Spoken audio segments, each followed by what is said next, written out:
Okay then, Helldivers, we are back and we have got loads to go over today as it appears the Galactic war map is getting bloody hectic. It appears that Meridia is heading a beeline towards Angel's Venture and it's getting awfully close. We're going to take a look into that one as well as some back-end stuff happening online right now with regards to Dark Horse Direct. Absolutely incredible. And Shams Jorjani has taken to the Discord and is talking about all things Helldivers, including the roadmap for 2025. We are also going to have to take a quick look at what it is that happened yesterday and a conversation with regards to the patch notes update because, my lord, you guys are passionate about this game.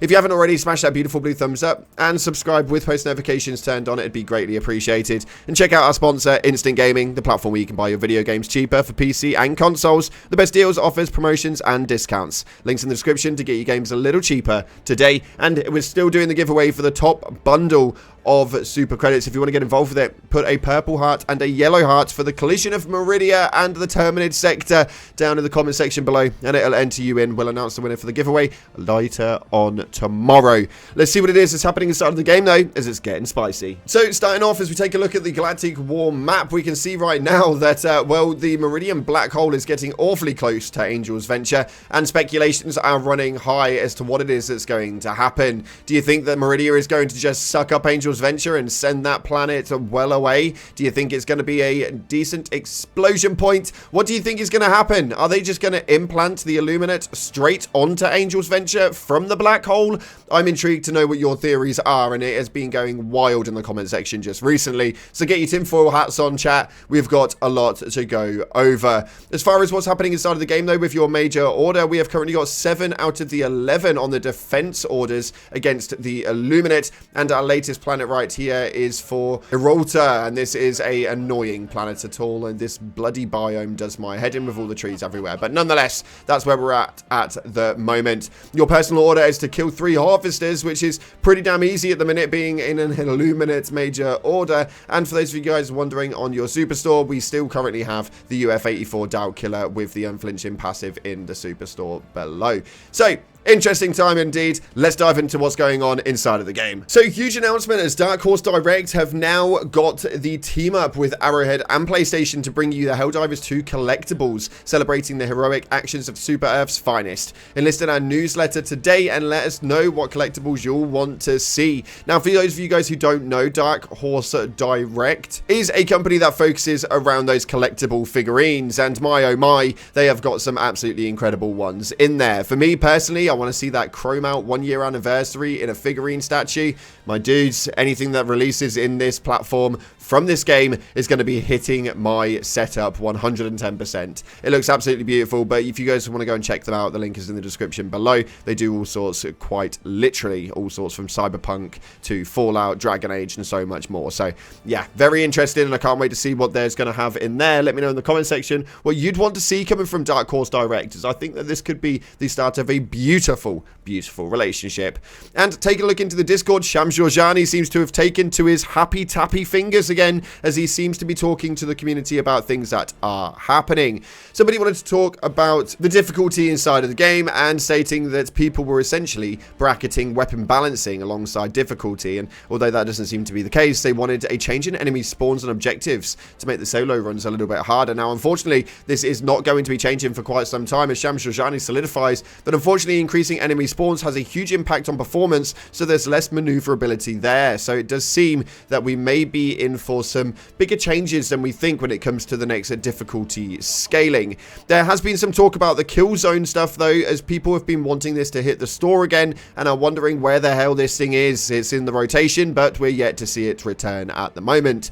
And Shams stated right here, I'm assuming you mean the kill zone, but killing floor would be neat as well. Kill zone return is in the works, so hopefully it will be back in the store very soon. We know full well that they've got the pages now accumulated inside of the store, although they haven't been released yet and we're still in 1 of 1. There is likely to be around 3 pages that do hit the store at some stage or another, meaning that there'll be loads more for you guys to be able to go and purchase and fully link out that collection. Next up, though, we have got right here from Sham Georgiani something that is, well, related to the 2025 roadmap. Somebody was asking if we'll get some sort of roadmap, somehow like a major order updates. Are they planning for 2025? Now, this is a really deep question because he states right here that I believe it's being discussed, but some surprises will keep in store. Now, I can confirm that the 2025 roadmap has been worked on. This is something that they are looking at doing. As to how it is that they're looking at doing it, I have absolutely no idea. Although just recently have had confirmation from the game developers themselves that they are working on a roadmap and how to incorporate it. I don't know how this one goes down, and I don't know how I feel about it. I think the beauty of Helldivers is that things happen in quite a sporadic movement. I wouldn't mind a war bond roadmap for 2025 to know when we're getting war bonds and when we're getting new armor pieces and stuff like that. But I think that the beauty of Helldivers is that you wake up one morning, you check your phone, you've got notifications all across the board because something's gone crazy. The Meridian black hole has sucked up a different planet and everything's just gone a little bit chaotic. The Illuminate are now here and there's weapon changes all over the bloody board. I think that that's the sort of beauty that Helldivers genuinely holds, and I wouldn't want to see anything like that be taken over by a roadmap and spoiled, because realistically, when you know something is coming, not only do you A, have expectation, but B, you will be sat there waiting for it and you know that it's going to be there, therefore taking away the element of surprise and the excitement that revolves around it. But it does seem that we will be receiving some sort of roadmap in maybe Q1, early Q2 of the game's existence in this year, so we'll have to see exactly what that means. But let me know what sort of roadmap you would want to see inside of the game and stuff that you would want to be incorporated into the said roadmap. Moving forward, though, we've got to talk about the patch from yesterday because it seems like people are just getting a little bit salty for the sake of being salty.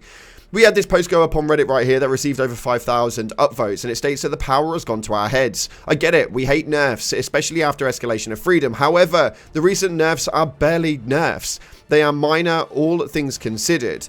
But people see a small change and go, oh my god, they're gonna nerf my weapon, review bomb the game. Pilstead left is all going to hell. It's gotten to the point where players are basically bullying the developers. If you read the recent patch notes, they almost sound scared to release this update. Guys, let the devs do their job. Sometimes things do need to be changed to make the game better. This community has become more toxic because any opinion other than buff weapons more is immediately a reason to be hated. Now, I did actually speak to the development team the other day about this, and I did kind of say to them that I think this is a bit of a weird narrative that we've hit right now. The community as it stands does seem to be in a space where if we don't enjoy something, or if a minority does not enjoy something, then they hammer into social media until they get their own way. I think the Killzone stuff was genuinely a really good example of this. People didn't want to pay any more than what they were originally paying, so they kicked off to merry hell and got the second half of it completely free. For me, personally, I don't think Arrowhead should be concerned to make these nerfs, especially when they are warranted and needed.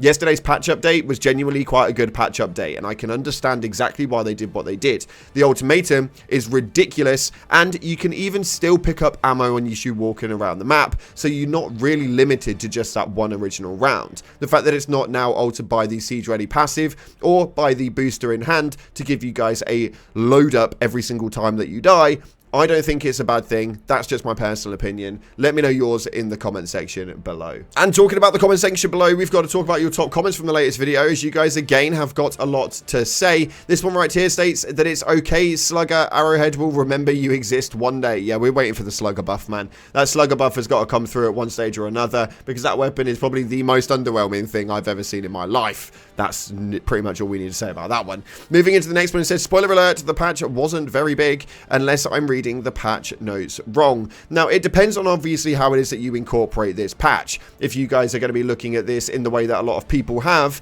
you can't state that this did not have a big impact. It appears at the moment that the community are kicking off so wildly about it that it's actually a little bit ridiculous. So for me personally, I think this was a big patch update in regards to the effect that it genuinely had on the community, and we kind of knew this one was definitely going to be coming, although realistically in hand, this thing was definitely needed, and it's made some really good changes to the game. That's just my personal opinion.